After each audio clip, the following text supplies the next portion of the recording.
Hello, and welcome to Afro Life Abroad. Thank you for tuning in. So, today we talk about the African journey. So, why do Africans move out of their home country? Let's explore some more. First of all, they move for better economic opportunities, request for good jobs with good wages, drives them out of their home country. Hey, let's face it, if you're in a country that you have low wages, they're not able to buy the basic human necessities needed for yourself, let alone your family, and the opportunity presents itself, trust me, you are going to move. So Africans move for better economic opportunities. Next is better education systems. The education systems back in Africa are not as equipped as the ones we have in the developed nations.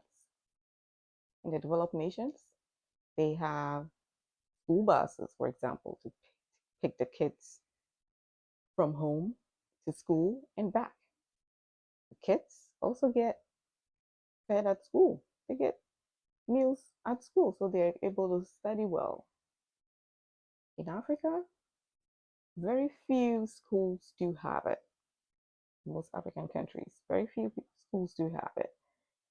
And so, if the opportunity once again presents itself, people are going to move so that their children will get better education. Another reason why Africans move out of their home country is political instability, persecution, war, ethnic conflicts, you name it, violence. People flee from their native and home countries for safety. I don't blame people who do that because everybody wants to thrive in a safe environment. So if the environment you're in is not providing, you're going to move. You will move and get to a country or a place that is safe. You want to protect your life. So people moved abroad. Africans will move abroad if they are in a country that the nation it's not safe because of war, so that they can get some safety for themselves and their families. So once they get there, they usually will seek for asylum so that they're not deported back home. Another reason that people move, Africans move, is for higher standards of education. In the developed nations, they have better infrastructure, the social amenities are better. I mean, hey, even when you go to the shopping malls, they have restrooms that if you need to use yourself, you go to use it basically for free. Back home, you may not get that. And even if you do, you probably will have to pay. And you'll be lucky to find one that is very clean. Maybe these days people are building it. Hopefully they are clean and neat enough. But for the most part, especially in the market areas, they're not that hygienic. But every now and then, I'm sure you find one. But hey, people move for better social amenities. That gives them comfort too. So, hey, who doesn't want comfort? So, Africans move for that. Moving on. Another reason why Africans move is for better healthcare systems. Usually, the medical facilities in Africa, in most part, in most of the countries, are not fully equipped. They are not that equipped. And even if they are, we may lack the medical personnel to be able to operate these machines to make accurate diagnosis. So 90% of the time, if somebody's home and they have the means and they're able to be flown outside for better treatment, they will grab that opportunity. With the rising cases of chronic diseases in our world today, hey, Africa is no exception. There are humans there, and people are going to get chronic diseases, unfortunately. So the people that are able to afford it, if the opportunity presents itself, or the family is able to organize them, mobilize them to travel for that, hey, life is precious, so nobody wants to lose their lives. So if they're able, they will travel outside the home country to seek that. So that is why they move. Sometimes 90% of the time they go back, but hey, if depending on the medical condition, they might stay for longer. So Africans will move family reunion. Yes. Supposing you have a spouse that has been away from the family in search of greener pastures for maybe 5, 10 plus years, 2 years, whatever, if they're able to gather the ripe documents and process it, they're able to invite the other family over, the other spouse and the children to come join them. Or it could be parents living abroad, they've settled, and now it's time to get the kids as well. Maybe at the time that they were moving, they did not have enough financial support to bring the whole family. So maybe the spouses move, the spouses will come, maybe the mom and dad will travel first, and then later when they settle, they go for the kids. Or maybe dad will travel first, the mom will travel first, depending on the family's finances. So later on, when things are getting better, they will make arrangements to bring the other families to come join them. So people move also to reunify with family members that are already settled abroad. Another reason why people move out of Africa is to avoid corruption. The lack of justice and fairness in some of our systems back home compel people to move. For example, in a country where I grew up, if you're done with school, if you complete school and you need to go get a job, after the interview, sometimes there are some things that maybe the boss or the hiring manager will require of you that it's probably, especially on the females, it's immoral. It is not what you bargained for. So then there come a test to choose between, am I going to do this and get a job, or I'm going to say no and walk away and I'll be jobless. So the system is not fair. There's certain morals or certain things that should not be. I mean, if you're going to get a job, it shouldn't be a requirement, but some people just make their own rules, I guess, and they just do whatever they want. So the victims, who happen to be the job seekers, will have a big decision to make. Are you going to give up your morals to get a job, or you're going to keep your dignity and walk away jobless? So that's a tough thing to beat. So if you have a country that has a fair system in place, that these things are not there, trust me, people are going to move. So people move for that, especially the young people. Another thing that compels people to move, I'm sure this is probably one of the major things that comes up, is to escape unemployment. Unemployment. There are a lot of graduates, there's a lot of youth out there, they don't have a job. And as I said before, even if you're invited for an interview, you may have to go against some good morals of yours just to get the job. But there's a lot of things fighting unemployment, fighting the youth. Well, unemployment is one of them, and then this corruption thing, just to get a job, is another headache. So escaping from unemployment, what happens is that mostly in the African world, we produce um, we produce graduates, a lot of them, and then mostly we have skills mismatch. What I mean is that people will come out of school all right, but then they don't have the required skills to uh, seek to get a job that these employers are seeking. 90% out of time, or 70, at least 70% out of the time, we're trained with foreign books. I remember when I was in the university, they were talking about winter months and in the autumn months. I was like, what in the world is winter? I have no clue what this winter is about. And we're learning about all these things that are not even in Africa, and we're trying to imagine it, and it's not making sense. So you go through school and you're not fully ready to work in your country. So the system produces a lot of graduates, but we don't usually are trained to be able to work with what we've got, with our resources back home. So we tend to seek employment outside of the country because we're not, to begin with, we're not trained to work in the country. So when we're graduates and we're done, the next thing to do is to look for opportunity to get out, to travel, where your expertise or whatever you've learned can be put to good use for the most part. So that's another thing. So I'm praying and hoping with the advance in technology and all these things, um, most African countries will hopefully train graduates to work to train them for the resources that we have back home so people are able to use it to work and to help the nation under as a whole.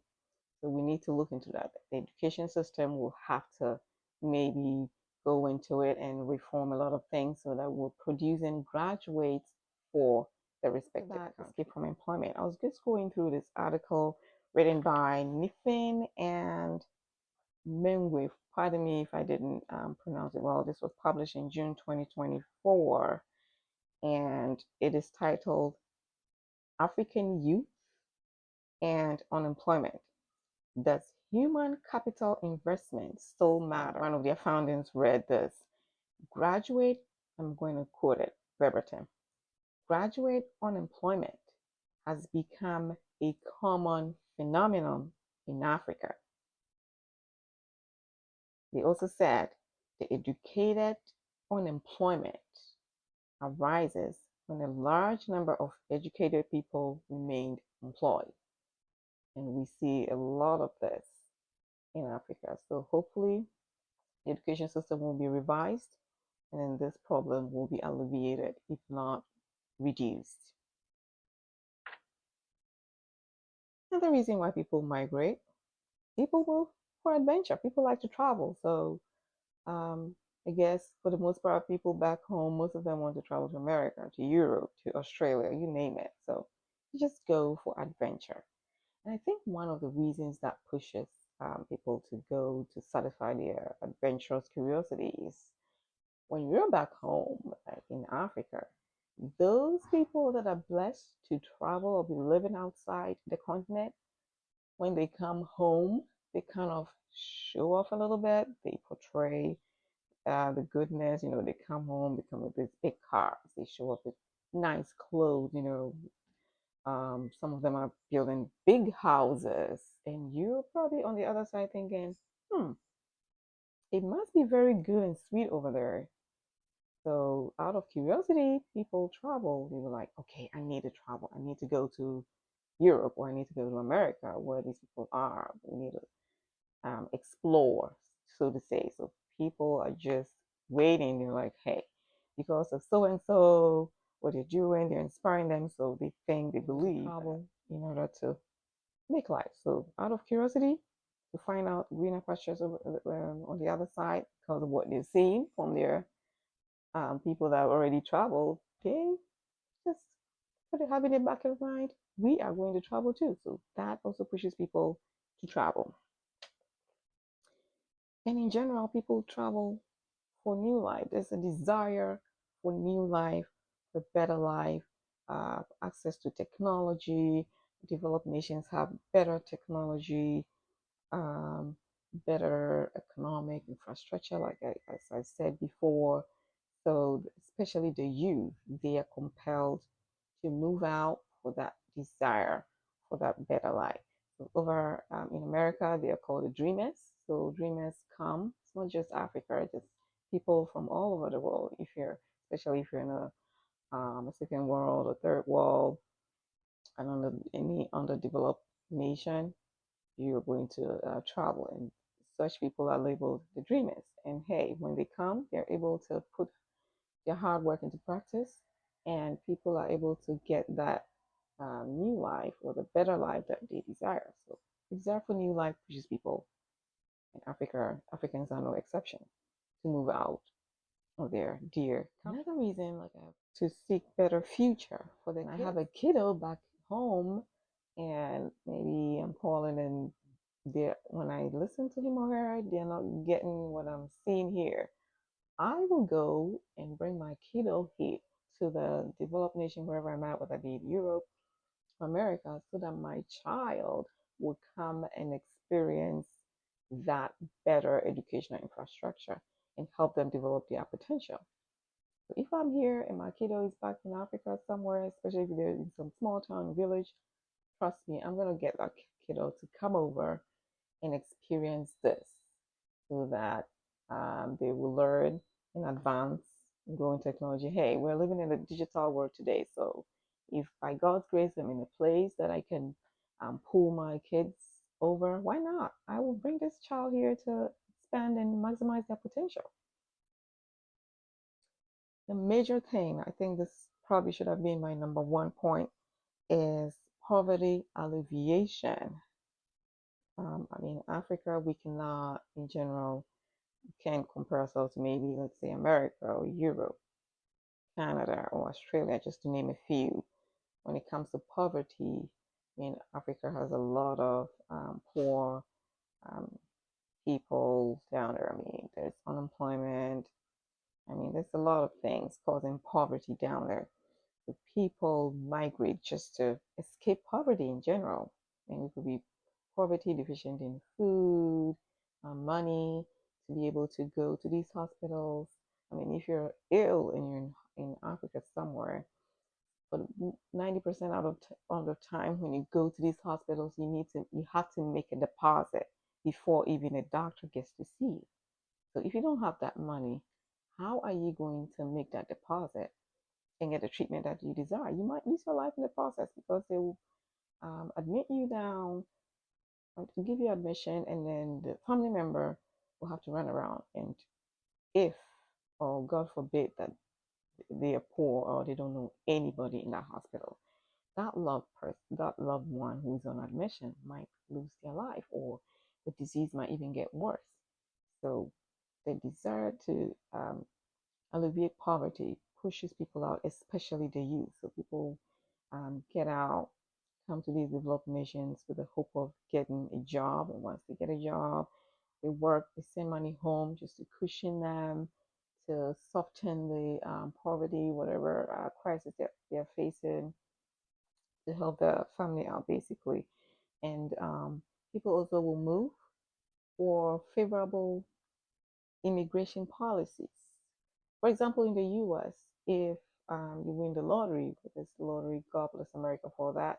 If you win the lottery and you come in, they have the rules of the green card will give people permission to work and live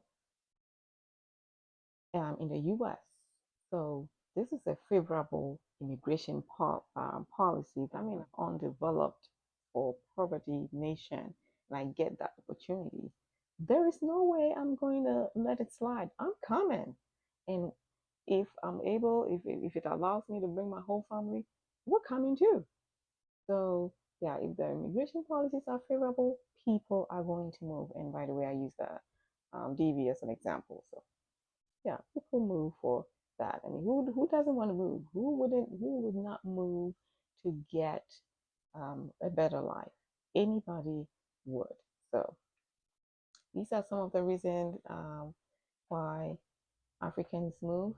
Let me know if you are on the other side considering to move. What is pushing you out? What are your um, things, factors that is causing you to move?